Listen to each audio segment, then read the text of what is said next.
What's up, everyone? Welcome to Unmasked, where things are discovered, uncovered, brought to the light, and made known. I'm your host, Lamar Barrett, coming live to you from PG County, Maryland. If you're interested in finding out about the untold stories behind a college coach, this is the show for you. Being a former assistant men's college basketball coach for 16 years, there are so many untold stories behind the scenes in the life of a college basketball coach. Now, let's unmask them. Today's guest is a young and bright assistant coach, a future Division I head coach in my eyes. He also was a guy who had his own program for 1 year, as a junior college head coach. So he's had head coaching experience, and he's a Newport News native, Newport News, Virginia native. So he's from the 757, hometown boy. Always love to have these guys on the show.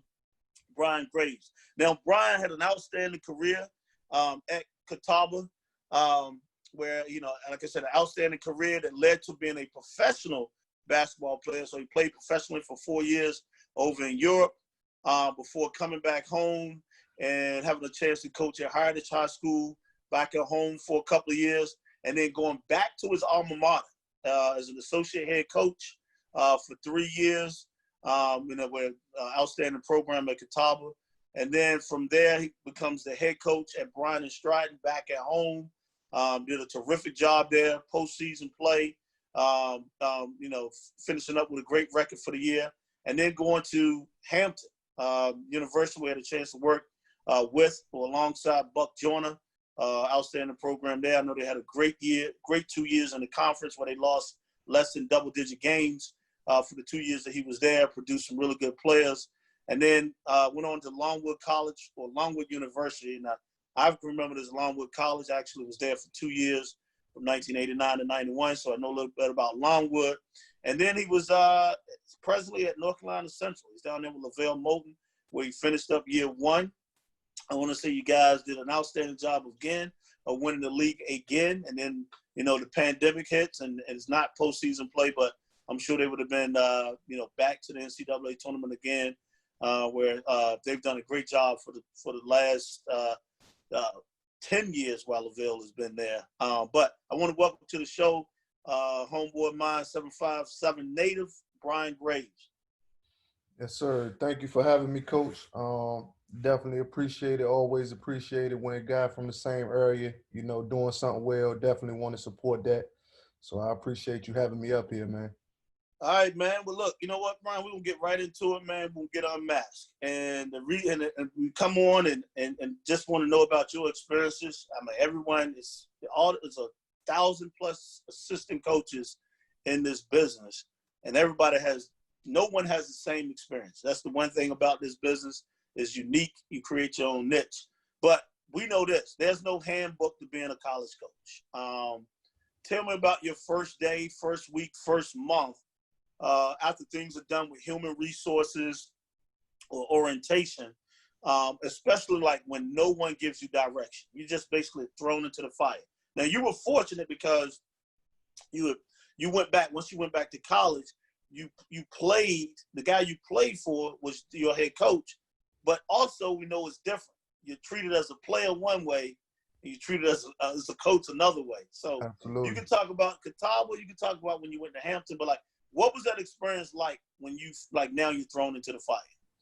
Well, it's funny because I was in talks with him for a few months. The year I went back to Heritage, my wife was pregnant with my son at the time. And so that year I coached at Heritage, we were, expecting my child. So the year he called me to come back to Catawba, Jim Baker, that is, he was telling me, Coach Haggerty, rest in peace, who just passed away, I was going to replace him. And, I knew the system, so it made it a little easier, but going from playing to coaching was tough. It's a total change of mindset. You have to go from, doing it the way that you did it to be successful to, teaching a young 18, 19, 20-year-old kid how to be successful, so, and you got to try to meet them where they are. The transition from going back to Catawba was a little easier because I knew the landscape. I would say the hardest transition was probably Longwood, just because of the area, very rural area for me coming from the Tidewater. I could pretty much walk back and forth to work, and every other transition was pretty much smooth because I knew the guy I was coming to. I knew Buck. He pretty much told me what my responsibilities was going to be. Lavelle, I knew Lavelle because we coached against each other. While we were playing at Hampton, so I kind of knew those guys. Coach Aldridge, I didn't really know. I didn't really know the staff much. I knew what my responsibilities was going to be, but that transition to Farmville was a little different. So I would say that was the toughest transition for me. Everything else I was kind of accustomed to, so I kind of slid right in kind of easy. Awesome. And yeah, Farmville, living in Farmville is a transition with itself. And so it was worse. So if you were there, I was there in 1989. So you're talking about, more than, 30 years ago. When you was there, like almost 30 years. So it's totally different now than it was then. So I understand you talk about transition. Recruited. We all know that's the lifeline of college athletics. So talk about your best and worst recruiting stories that you've had over your career. Best recruiting stories. I would say, I had a big deal to do with the recruiting of Jermaine Merrill.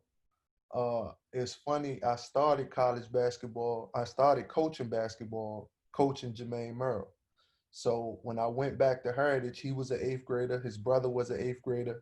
I had Jordan Forbes that, is now player of the year at Salem University D2. I had a kid that played linebacker at JMU. But recruiting Jermaine Merrill and Ben Stanley to Hampton University and seeing those guys become top 10 scorers in the nation this year was a blessing, man. You when you go get a kid or when you see a kid young, you think you see what they can be, but to actually see that come to fruition and them guys make a push in the Big South Championship this year and almost get to the NCAA's, that was a blessing. I didn't get to see it through how this business go or whatever, but those kids will be kids that I stay in touch with forever. And I would say my worst recruiting story was uh, at Bryan and Stratton. I kind of got the job in September. CJ Clemens, a good friend of mine, got the job at Norfolk State, and we have been in touch with some players over the past years that I was trying to get from Bryan and Stratton into Catawba and such like that. So um, he called me, said, I got this job. What you think about it? I said, I'm living away from my family. Right now I'm in North Carolina. They in Virginia Beach. So if I can get back home, that'll be what I want to do. That's ideal for me. So we talked about it. It ended up happening, but I didn't have a chance to recruit a team. I was able to get one kid from Heritage High School named Romello Anderson that, was big time scorer in the Peninsula District that, really didn't have nothing going on. So that was the one kid that I was able to recruit. And, other than that, I had to kind of get the team that CJ recruited the year before. And, we ended up winning 19 games. And I would say, that's probably the worst experience I've had because, you just coming into a team that was recruited by somebody else. So, you got to kind of get them guys to trust in you, the things you saying, who you are as a person, your system, all of that kind of stuff. So that was a bit of a rough transition, but, as far as the Division I schools and situations, I haven't really had a nightmare yet, lost out on some kids, but that's a part of it. But no real nightmares, I would say. That's good. Good to hear that you haven't had one. And yeah, CJ has been on the show, so I was glad. I mean, I knew y'all were good friends, so but yeah, he's been on the show. So it's like I said, it's always good to get guys from the 757. What did you? Because you played professionally, so you've been away from your family. You was away with them again when you was at Catawba, but like, what did you have to give up, sacrifice, achieving your current level of success? Man, I mean, what we're talking about with family was the biggest thing. You know, like I said, my son had his first birthday. I was there to see that, was there that whole year because I was coaching at Heritage. But, I always wanted to get back in college coaching. That was kind of my plan B after playing. I would have been okay in high school for some years, but it just happened kind of quick. When my coach needed me back, I wanted to be back. But, my wife now, girlfriend at the time, was just fresh out of college. And so, trying to find a career and all of that, she just couldn't up and move to Salisbury, didn't know nobody. We ain't had no support for my son. So I said, the best thing for us to do is to go, I go to North Carolina and we make it work commuting.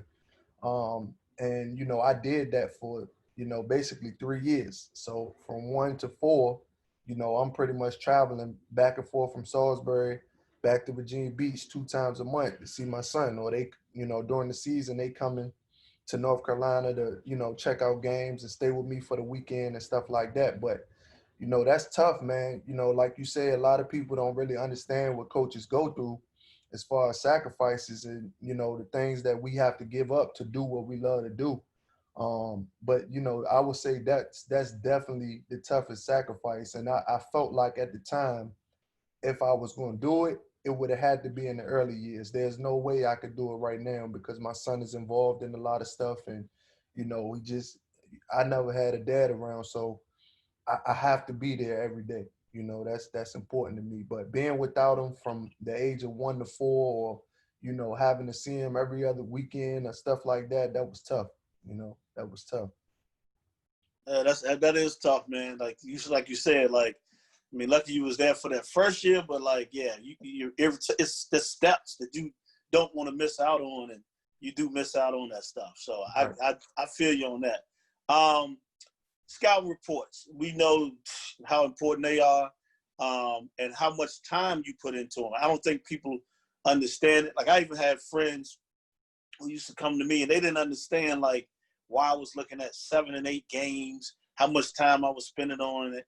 And we always can tell who scouted is, especially when the game is going on, because they're jumping up and down sideline, they're yelling and screaming at players. So they're a lot more invested when it's their scout. Even though, Right. I mean, everyone tries to win the game every game, but you got a little bit more invested when it's your scout, just because you felt like the time you put in, those guys should be understanding as well, like what it's going to take to win, Right. preparation. Talk about your best and worst scout report, because we know this too, though. There could be a guy on the scout that's shot 2 for his last 25 from 3. Right. All of a sudden, he makes 3 or 4 threes in a game. Coach turning around looking at you like, you told me he couldn't shoot. No, Right. Coach, I never said that. I said he's struggling shooting the ball. And so talk about your best and worst scout report you've had over the years. I would say my best scouting report probably was this year. We played Bethune-Cookman at Bethune-Cookman, and I mean, we was very well prepared. We punished them. You know what I'm saying? And I felt good about that because looking at them on tape, they was very talented. You talking about 6'5", 6'6" guards. They had the defensive player of the year in the post, and they really didn't run a whole lot of complex things, but just putting the guys in situations to be successful. They had a real quick lefty point guard, but our guys bought into the scout, man, and just was prepared. Was sitting on guys' right hands and left hands, and they just really understood the personnel part of it, and we went down there and probably played one of our better games of the year. So I was very proud of that. I would say, my worst scout probably was when we were at Longwood.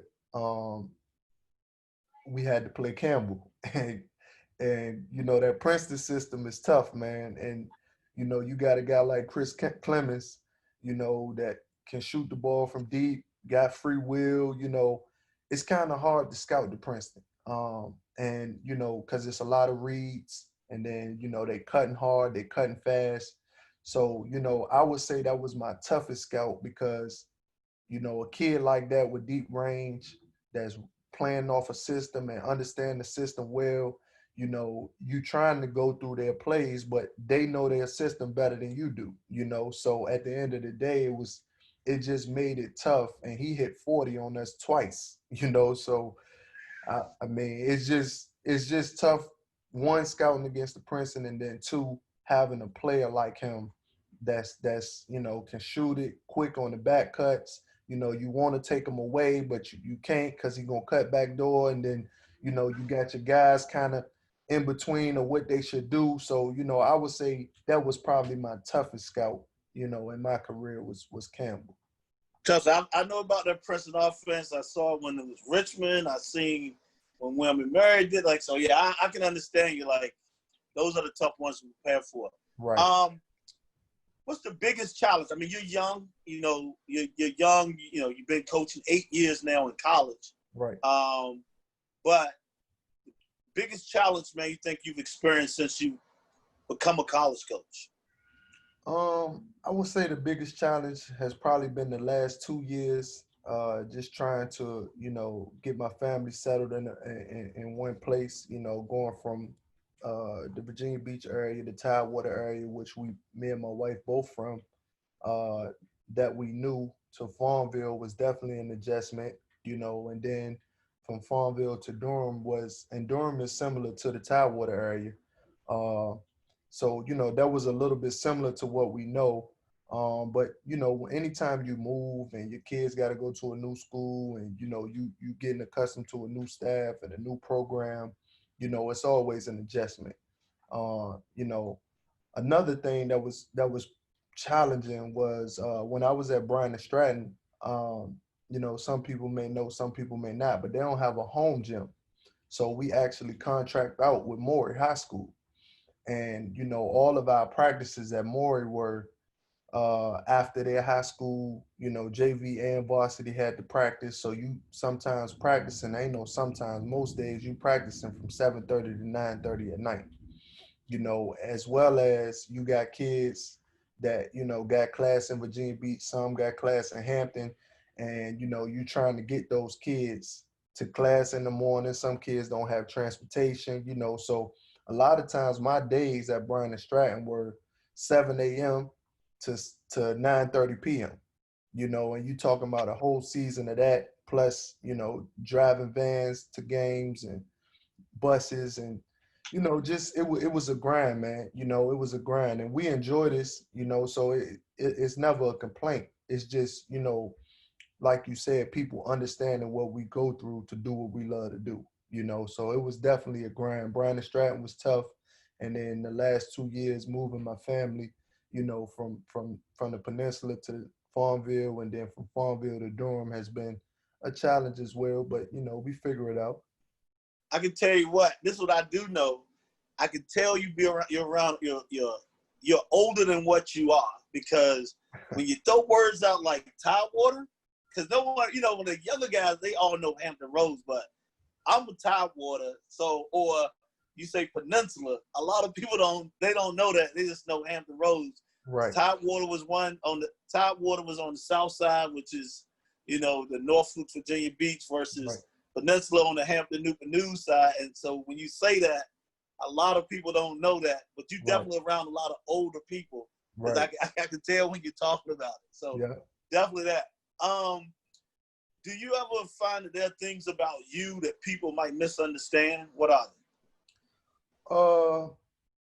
I mean, I think sometimes, I'm kind of, especially when it comes to basketball, like when I'm out on the road, people may view me as being unapproachable, or, uh, about business or whatever, because when I'm out there, I'm working, you know what I'm saying? And so if I know you, we definitely hold conversation, or we text, back and forth. I'm gonna speak to you, but I'm there to evaluate. I'm there to work, So I would think, people may view me as quiet or to myself or whatever the case may be. But, when I'm out on the road, I'm working. When there's a break in action or whatever, I may go to the lunchroom and everybody in there, and we communicating or whatever. But I would think, people may think I'm quiet and to myself, but I've been able to, and that's one good positive thing about this virus is that I've been able to network and meet some new coaches and, in a few different group chats with high school coaches and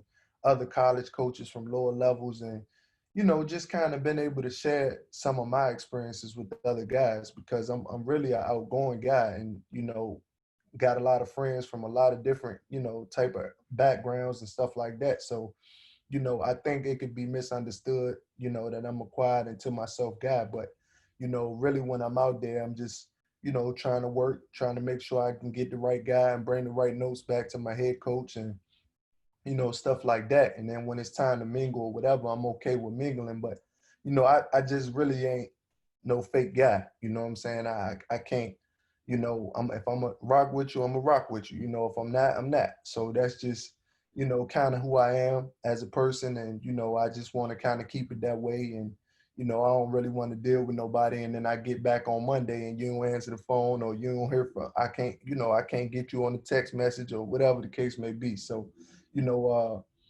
that's really it, man. I would say I may come off as quiet and to myself, but really just serious about what I do. Love your attitude, man. Stay focused, man. Right. We're this business, man. It's all about teaching. It's all about educating. Like, what do you try to teach your players besides basketball? Because you're young enough. Like you're old enough, but you're young enough to kind of also relate to a lot of these guys as well. So. Right. Well, one thing I've always tried to do since I got in it 8 years ago is just be that voice of reason for these kids. A lot of times I'm bridging the gap between what they should understand from the head coach and what they really do, understand. Because like as a kid, sometimes you see it, one way, and the head coaches really, don't really want you to see it that way. They want you to really, let's just say it's, a game and, you didn't run the play right. Where the head coach may cuss you out, you know what I'm saying? But at the end of the day, he's so focused on the result, which is the win, that you taking what he said personally, and it's my job to let you know, look, man, he in the heat of the moment. You got to understand when we in the heat of the moment, we trying to win. You got to be able to execute this play. That's why we go times before we get to the game. That's why we walk through it. That's why we go over and shoot around.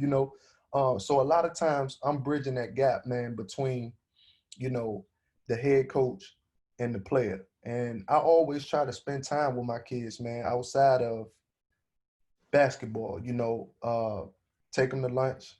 Coach Moten got a rule where we take our guys to lunch, once a week anyway.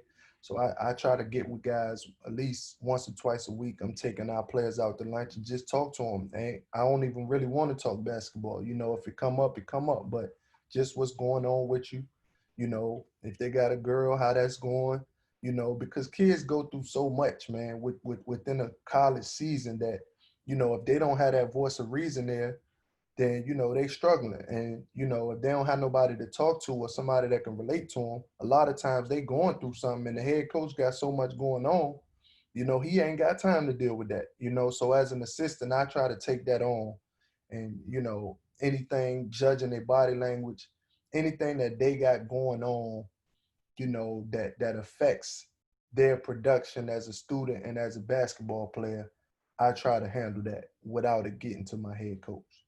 Awesome. That's smart right there. That's smart. But Right. now fires, man. Right. What are your best and worst memories in coaching? Best memory definitely was winning the championship this year. You know, coming into a situation that was already pretty much a winning program, all Coach Moten was talking about this year was, we don't want to be the group that, mess this thing up or whatever. We done won 3 in a row. You want to be the guys that, kind of keep this thing rolling. Now, he was mostly talking to the players, but as a coach, I'm so competitive. I took that, to heart as well. I don't want to be, the new guy that, didn't really get it. And in this transition, he messed it up. So, we went through some adversity this year. We lost some players to injury. And once we got them back and got rolling, man, we ran off a bunch of wins straight, and we had to win some overtime games to win the championship. And we actually had to beat A&T, who just had beat us pretty good at A&T a couple weeks before.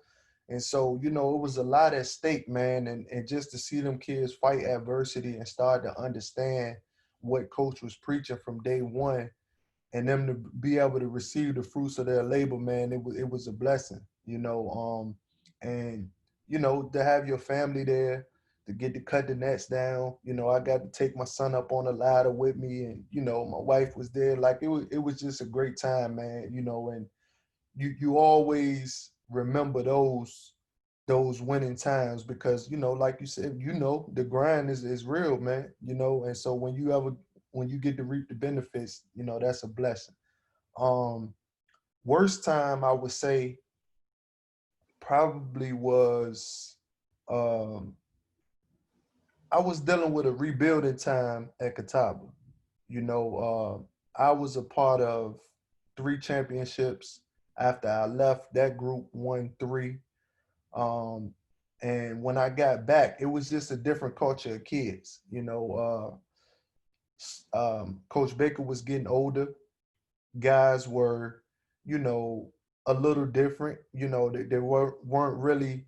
I don't want to say about winning. I think they wanted to win, but they just didn't understand how to win. And it was a young crop of guys, and so I would say that rebuilding phase when I went back to Catawba was probably my toughest experience as a coach, because just trying to get young guys to understand how to win, the sacrifices that it take, how hard you got to work.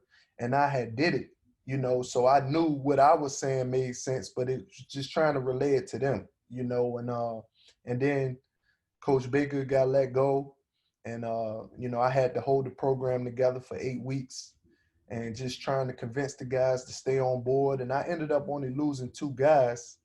And so that's what made me appealing for the next guy who got the job, which is Rob Perrin. And me and Coach Perrin are great friends to this day.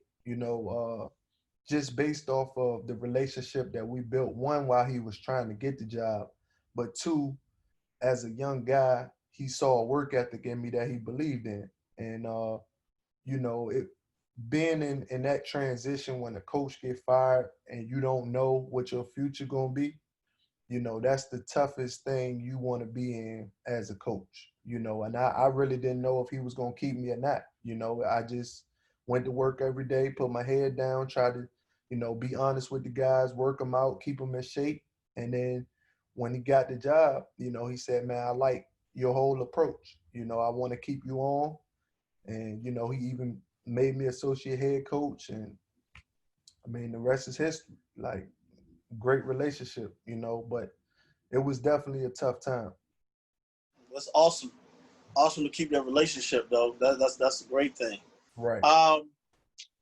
This will be interesting. What's the strangest, craziest, wildest thing a player has done outside of the basketball court you might have seen? Let me think on that. Outside of the basketball court, well, the very first day on the job at Catawba, my very first day as a college coach, I get there, it's like September. So they already into preseason. And the best player on the team at the time was, you know, getting into it with coach. And so Coach Baker is like a father figure to me. So, I'm like, dang, this was going on.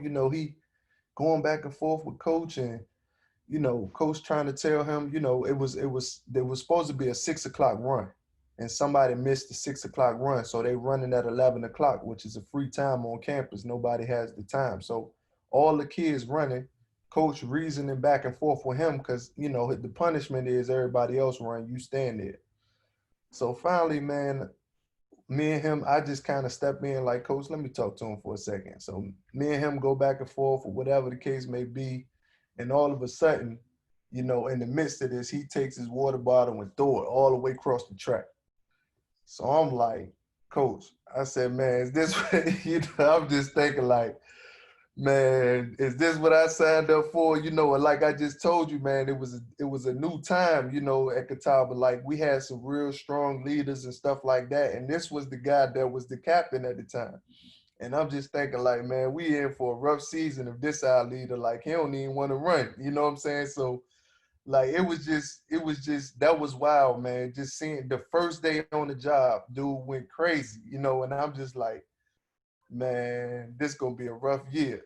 But that was probably the wildest thing that I've seen, in my years off the basketball court. This dude having the best player on the team, a temper tantrum on my first day on the job. You know, Wow. yeah, that was Wow. crazy. Yeah, that is crazy. Um, like like I said, I know you've worked with some good guys. Mhm. And so it's name some coaches that you look at outside of the guys you work with. Like you look at it and say, man, I would love to pick his brain, sit down, or like, man, I just want to see what he thinks. What would his staff be like? Is any of those guys you look at, just want to, who's a head coach now, that you just like, man, I can see myself working for him. I just want to see how I relate. Not saying you're asking for a job, or you look, but like it's any of those guys that come across that like Well, you look at and say, man, that dude, I just want to pick his brain. right. I'm a name a few. I'm a student of basketball, so I study a lot of basketball, a lot of staffs, a lot of different systems and stuff like that. But I got a lot of respect for Penny Hardaway. You know, I seen him as a player. I admired his game. I thought he played the right way. I watch his documentaries on YouTube. Just his whole vibe, like how he get back to the city of Memphis, and then he ended up the coach at the university. Like I just admire his story, and then just seeing the way he go about what he do.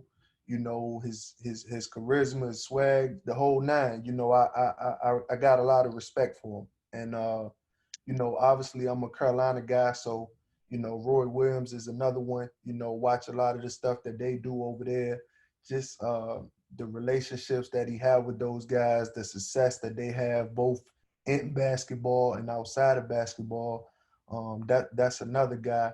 Um, I watch a lot of Creighton.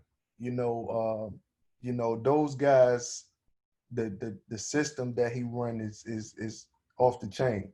So I watch a lot of Creighton. Just would love to be able to sit down and talk to coach about their offensive system and the way they move the ball, the way they keep their spacing and stuff like that. And then got a lot of respect for Jay Wright as well. You know got a winning program, but it just seems like there's a lot of discipline in place, a lot of respect for the staff. They win year in and year out. Um, so those are some of the guys that come to mind. And then on the lower level, I got a lot of respect for Lonnie Blow too. Uh, Lonnie Blow is a guy that from the Tidewater area that I actually got to see and play against when he was at Granby. I was, young as a ninth grader or whatever, but they won a state championship, and then he went on to the college ranks, and I kind of got to see him from afar. I was supposed to work for him a couple times. It didn't work out. But, just his whole resume, man, and the way he carry himself and, stuff like that is a blessing, man, to have a role model like that from the same area. To see him produce a lot of Virginia guys that go on to be successful. And then from afar, I had a lot of respect for Coach Moten, and now I'm working for him. So those are some of the guys that I've seen and and watch and study. And if I ever had a chance to sit down and tell them, like, man, I've been watching you for 5-6 years, man, I would just love to have a conversation with you and see how you do some of the things you do. Yeah, I mean that's a great group of guys, and I played against Lavelle when he was in college, and probably I didn't know he would be a coach, and I think he's one of regardless of what level he's at, I think he's one of the best coaches in the country. Right. And that's just my opinion. I've coached against him as well. When I was coaching, I was at Old Dominion, so I've kind of seen him up close as well. Just gonna throw you for a loop a little bit. Like, what movie or TV show title? Since you're a student of the game, like you probably not even a TV or movie guy, so might have to think on this. What Right. movie or TV show title best describes your week? Meaning like my weakness? Week, your Monday through Sunday or Sunday through Saturday. What would you say? What? I would say, honestly, man, I've been on the wire a lot. I've been on the wire, I ain't gonna lie, since the virus hit, like just trying to go back and check it out.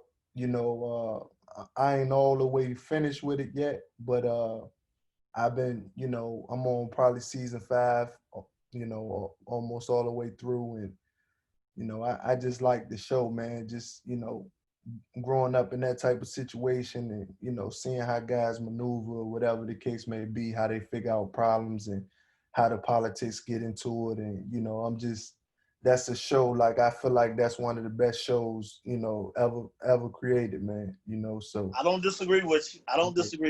Yeah, I love The Wire, man. I've been on that, this whole break. Who's your favorite character? I guess I like Stringer Bill, I like him. I think he smooth guy, he kind of poised and keep his cool, like all the time. Obviously he got killed, but at the end of the day, he a solid dude. Yeah, he is a solid dude. Not a bad character to choose, man. Right. What's your favorite word or phrase you like to use? Favorite phrase is no struggle, no progress. Um, you, I think that's something that I live by. Also faith over fear, is another one. But no struggle, no progress is just, it kind of defines who I am, man. Just coming from downtown Newport News, man, I seen a lot of, tough days, you know what I'm saying? And, had to figure things out, figure out how life was going to be. Are you going to choose this route or are you going to choose this route? And the sports route, and it has really taken care of me. You know what I'm saying? It's really been a huge part of everything that I've done, since the age of 6. And, it's something that I probably say to myself every single day. As well as faith over fear, because I was a guy at 11 years old that, I walked myself in the church. And, I didn't really have a family that was big. And, I had a great grandma who was big in the church, but, I didn't go with her. And, I kind of like, Mom, I like this church right here. We should go check this out. And my mom is still a member of that church 30 years later, Gethsemane Baptist in Newport News. But I kind of introduced her to that church because I had some friends who would go to the Bible study on Wednesday. And, when you're young, you got friends that go, you want to check it out. And I just thought the pastor had a word that I could relate to, and so, I end up going, and I went there all throughout high school. And, like I said, my mom still goes there, and I still talk to some of the reverends. They text me on my birthdays and send me scriptures and stuff like that. So, faith is big in everything that I do, and I try to keep it high. Sometimes within this business, you have lows, but, I try to keep my faith high, and I definitely don't fear nothing, so, that's something I stand by as well. You said downtown Newport News. Not too many people know about the bottom. My wife actually, they don't know about it. And my wife actually taught right at the charter school right beside Heritage. So, Okay. Miss Kathy Baycoat. Achievable dream, yeah. Miss Got her Baker. job over there. So, yeah. Miss Baker, my people, man. She great what? people. Yeah. Yeah. They are great people. What's the best piece of advice you've ever been given? Best piece of advice I've ever been given. Man, there's been a lot, but I would say, coach, expect nothing, earn everything.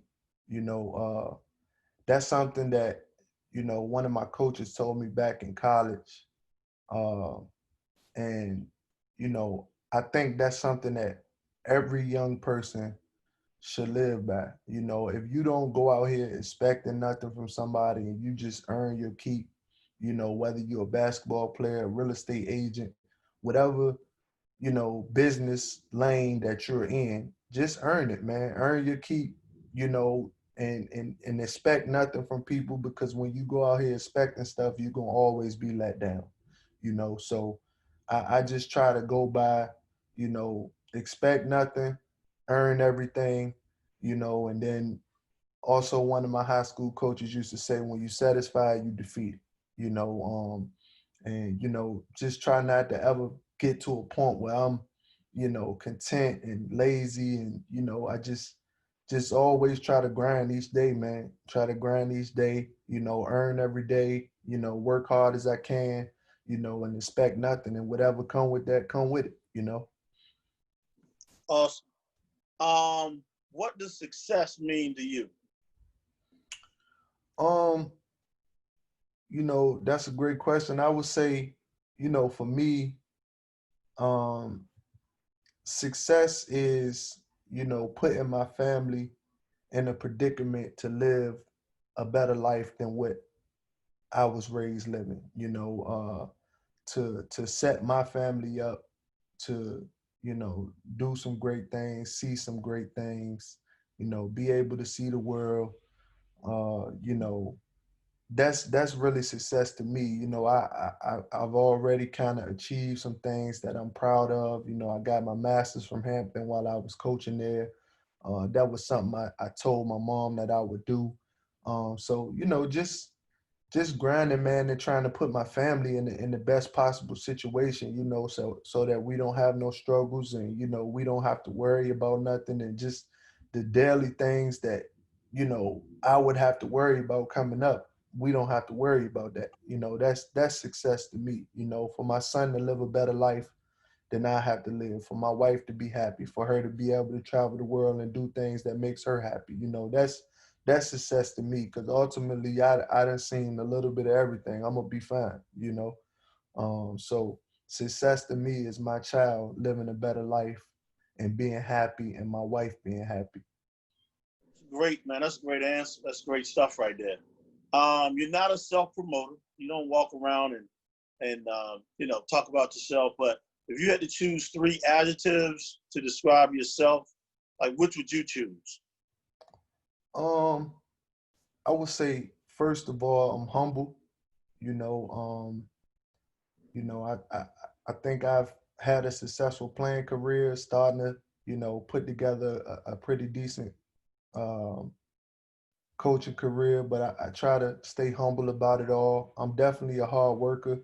I'm gonna try to, outwork the competition at all times. Make sure that I'm doing what I'm supposed to be doing, and I'm also ambitious, man. I got goals, and dreams that I'm trying to accomplish, and you know, I'm gonna get up and try to get to those every single day, through my work ethic, and also being loyal to who I'm working for. But at the same time, everybody that I work for understand who I am, because I let them know from day one, this is what I'm trying to do.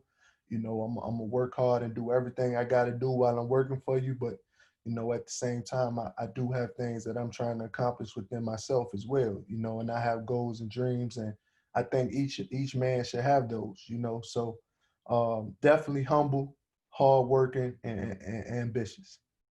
Three great things, man. What person and or event has had the most influence on your life? Um, I would say making the decision to go to Catawba College, man, was the most impactful on my life. The reason I say that is, you know how it is being in the peninsula, being in Newport News. I went to Heritage. Heritage was probably 96% black. You know, being downtown Newport News, Coach Katufas was the only white person I knew really. You know, at the time, I ain't have many white teachers. You know, he was my first white coach. You know what I'm saying? Like I really didn't have much interaction with Caucasian people at all. You know, and so when I went to Catawba, it just kind of well made me a more well-rounded person. When I say that, you know, the student body there is mostly white, probably, you know, 70% white. The athletes, you know, mostly all black, but you know, I got to learn a different side of life, you know, and it made me a man. You know, I was a good player there and stuff like that, but I had some real good friends, man, that I'm still cool with to this day, you know, both black and white. You know, I talked to Coach Baker this morning, you know, like we tight, you know, and we talk about all different type of stuff, politics, you know, race, you know, and I never felt no ill will or he treated me funny or disrespected me or none of that, you know, and it opened my eyes up to the world, and in that, you know, it's some good black people and it's some bad black people. There's some good white people and there's some bad white people, you know, and I think that, you know, if I didn't go to Catawba, I probably would see the world a lot different. You know, my experiences, my mindset wouldn't be as open to things as it is right now. So I would think that's the most impactful thing and or event that happened in my life that, you know, helped me out the That's a most. great answer, man. Because you know what? You said something. You talked about going to school, where you from, and that's what a lot of people don't understand. Like they always like it's hard to coach a 757 kid Yeah. because, and the reason why I say that, I mean, I'm gonna say a Hampton, a Peninsula kid, because you do grow up high percentage of blacks. You've been coached by black guys all your life, Mm-hmm. so you don't see, a white guy, and so now you go to college and then you start to play for one. It's like you've always listened, So I know every kid I've recruited, every kid I've coached.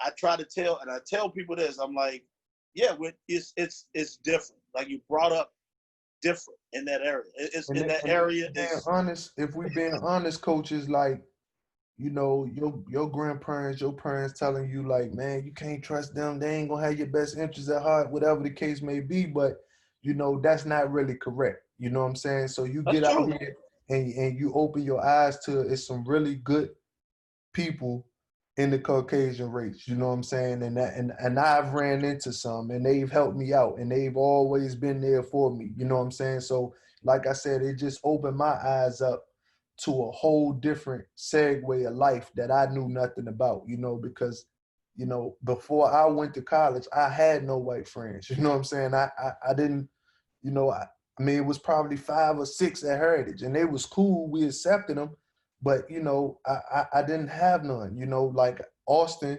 was the one. He was on the basketball team, and you know, now he's a sports agent, and we the best of friends. But honestly, in high school, he was one of us. You know what I'm saying? So I just didn't really have many people of the opposite race that I could say I trusted or really knew, you know. And so if I didn't have that experience, I would still have the same mindset, and that's not the right mindset to have, you know. You're right, and that's why I'm glad you said it. I wanted to address it because I don't like when coaches see this. Y'all need to understand who you're dealing with, and those kids got to break down a lot of barriers before they trust you. I mean, that's Right. just what it is, and that's why I'm glad you said that because Right. your barriers were broken down and you related, and it helps you out in the long run. So And it, and that's it what it's and about. it took a while though, coach. You know, I got there the first year, and you know, I'm like, man, they picking on me. You know, like just my mindset won't right, and I had to look myself in the mirror and check myself and say, you know, man, these some good people. They trying to help me. You know what I'm saying? And you know, I'm stuck in my old ways, thinking that they picking, but you know, at the same time, look, I need to change. I need to work a little harder, and I did it. and look the rest, you know. Happy you did that, man. Well, Right. look, I like to always end with this question. Like, knowing what you know now, like, what would you tell your younger self to prepare for as an assistant coach? Um, I would say, you know, I will probably be more open-minded. Uh, I came into the game really only looking at Catawba as a situation that I was going to see my head coach out to retirement and possibly, take over for him. Um, so I would definitely be more open-minded, to different situations. I probably didn't network like I should because, like I said, I was just looking at that one situation. That's why I played. That's what I know. This what I'm gonna be. So I was, cool with that. But definitely more open-minded. Get to know everybody in the business. At every level, there somebody has an experience that can help you. you know, got some D3 guys that, really know the game of basketball, really value relationships, but also, because they can't touch their guys in the off season, they have a great work-life balance, which is also important, being able to do your job at a high level, but also balance your family, raising your kids and all of those type of things. So, that's those are the main things I would say is be open-minded, you know, meet people, get to know people from all different levels, never feel like you too good for anything, you too bad for anything, and always keep the players first. Always keep the players first because without them, you can't win. They're not in the right mindset. If you can't go get them and deliver them to some head coach, you won't have a job. So, you know, those are really the main things that I would say to my younger self. And I've done some of that, but that's some of the things that I feel like I could have done better when I first got in. Awesome answer, man. Well, look, I want to thank you again, Brian, man, for being a guest on the show and being unmasked. Is there anything you want to leave with the viewers before we go? Nah, coach, I just thank you for having me, man, and picking my brain or whatever the case may be. And, I look forward to, building a relationship with you going forward. And, anything I can ever do to help, let me know. If you ever need anything on my peninsula at the end of the day, baby. Yes, sir. Well, So look, man, thanks again. And thank you, viewers, for watching another great show. Stay tuned for the next guest as we get them unmasked. See you next time and stay safe.